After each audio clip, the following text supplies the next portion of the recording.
We're back, Contemporary Black Voices, where we have a special edition and a special guest with the Honorable Judge Yolanda T. Huff. I like saying What does the that. T stand for? Taylor, my maiden name.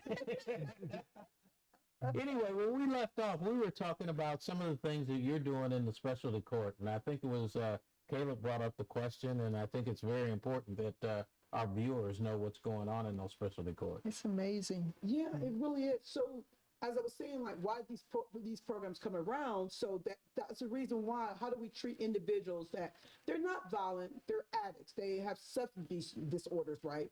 How do we treat that and not sending someone to prison for long terms for having a condition that's an addiction that they can't help? How do we help these individuals? That's how these programs came about. So, and then they just started expanding on the first one was a drug court, and then we got veterans courts, and then we got mental health You courts. said, what do you call veterans court? Veterans courts, yeah. So for veterans, Okay, we're okay. in military city USA. Woo, the number of veterans. And I didn't know you had a veterans We court. had two of them, all veterans. The judge was a veteran, the judge is a veteran. So these programs that help individuals that enter the judiciary. So for instance, in my court, I presided the mental health court program. If someone gets arrested and they have PTSD, severe anxiety, bipolar, schizophrenia, right? It doesn't even have to be that they've ever been officially diagnosed with a mental health illness. If they think they have a problem, that's good enough for us. Just send them our way. We will have them evaluated and diagnosed by a professional doctor, right? And then once they're deemed eligible for the program, their case gets moved out of the regular dockets to the mental health court docket. And I deal with those individuals on a more, it's the wraparound service that we give these individuals. They see me like sometimes once a week, every other week, once a month. And the things that go around, like we deal with housing, help veterans find their DD2 forms. We have a food bank. We pay for their medications. They get counseling, substance abuse counseling. They get mental health counseling, and they have to go to group. It's a lot. It is truly a wraparound service that when they are done, their program is 1 year long. When they're done with this program, my success rate is 97%. That means that I don't see this individual arrested again. We have gotten them back on their feet. And it is hard, and I want them to know how hard these programs are, because you're not getting a free dismissal and an expungement for nothing. And they'll say, some of the defense attorneys will tell me, Judge Huff, your program is so hard. Well, why would you think someone that's been addicted to drugs for 10 years, prostituting themselves for 12 years, and I got 12 months to take care of them, you think that's going to be easy to do? And to flip this person, the toxic behaviors, the bad coping skills, it takes a lot to change. Change is hard. And I tell my participants all the time, look, there is nothing, absolutely nothing in life that is worth having that is ever easy to obtain. Let me ask this question. In Bexar County especially, we are probably, out of the 4 cities in Texas, we're probably the poorest, okay? And being one of the poorest, we've got a lot of people who really, the judicial system can be very expensive, okay? So how does the court really deal with that when we're dealing with a population that is basically almost indigent? Well, I mean, that's why because the biggest problem that my team tells me, because, I'm not a clinician, I'm a judge. I have a team of about 20. We have defense attorneys, prosecutors, therapists, counselors, police officers, probation officers, all on my team. And some of them are paid on the team, and some of them are placed on the team. But we're dealing with these individuals that, how do we get these people to understand that these programs that are so hard could be life-saving for them? And it all, the conduit is the defense attorney. If the defense attorney doesn't buy into that, hey, I can send my person to one of these programs, then it's not happening.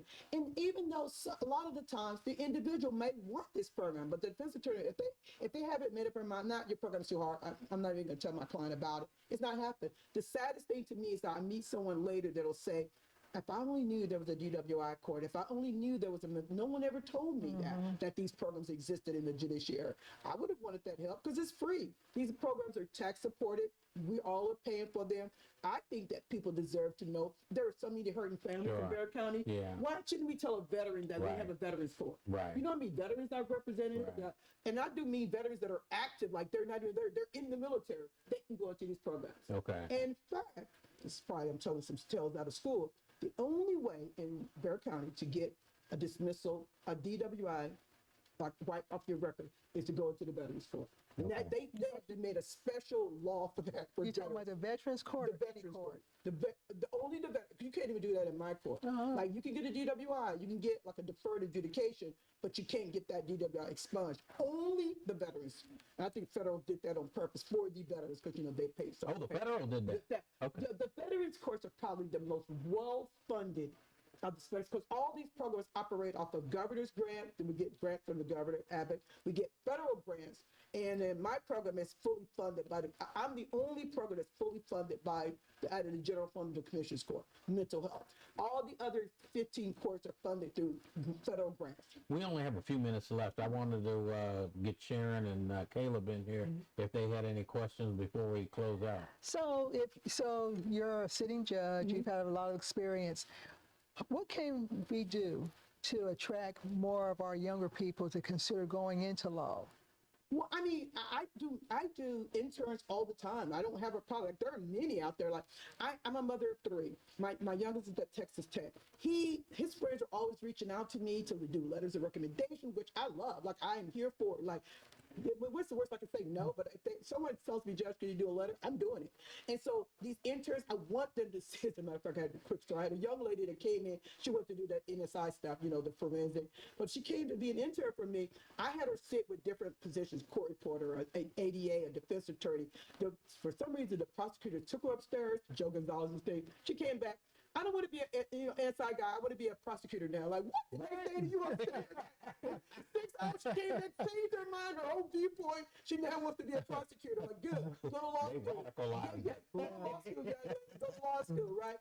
I mean, when they come in, they're interns and they're getting an inside view of what the court is like. I take them places with me. They sit right next to me by the court. I want them to see. So, usually during the spring, a lot of the judges welcome interns in. People want to apply, send your resume, right? Just send. You want an inside view of how the court works, a young person out there, please send your resume to me and see if I usually get two, they want this inside view of how the courts really work. And I've never had one that said, man, this is so exciting. I'm glad I did this. Like, it's so different from TV.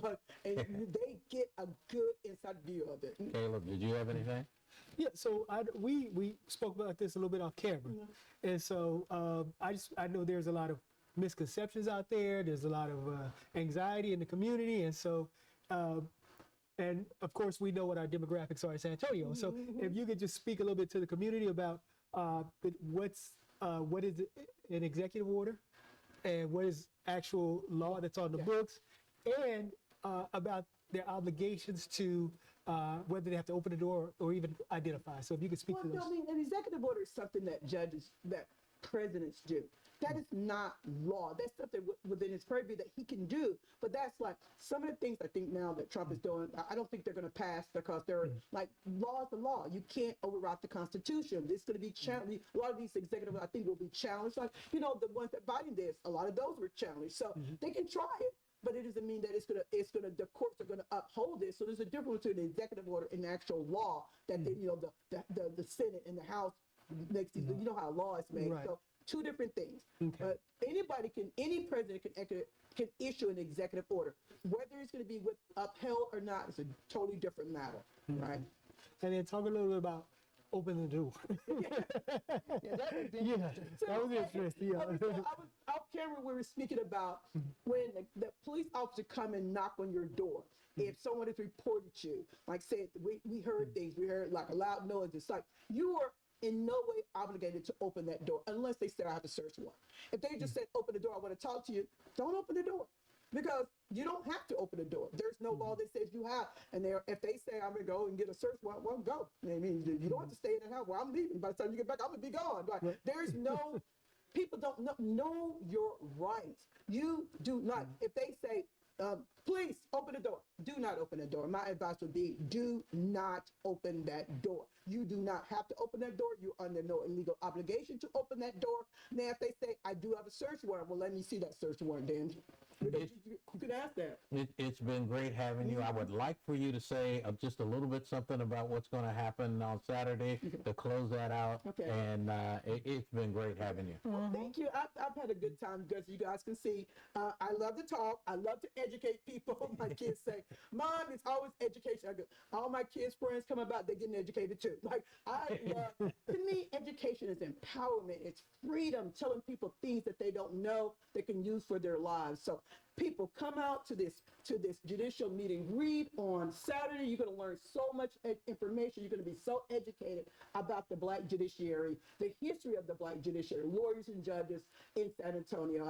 I'm just inviting people that register themselves to come out because it is sold out. But I will be live streaming it on my Facebook page. So just for people that didn't get to get tickets, it will be live streamed. They can be the event from my Facebook page. It'll be live streaming. Okay. Well, it's been a pleasure having you here. Thank you so much for coming in.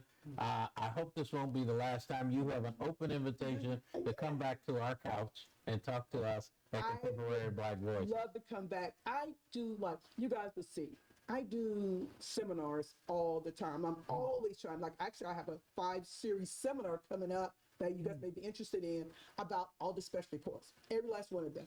So it's going to start in February. It's going to go all the way to May. And every month or every 3 weeks, 3 of the specialty court judges and their teams will be presenting, and it's just like a lunchtime thing for 1 hour.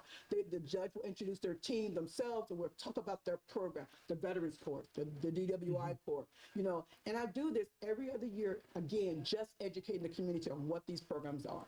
Well, let me just say, this is Contemporary Black Voices, telling our story our way, and we will see you next time.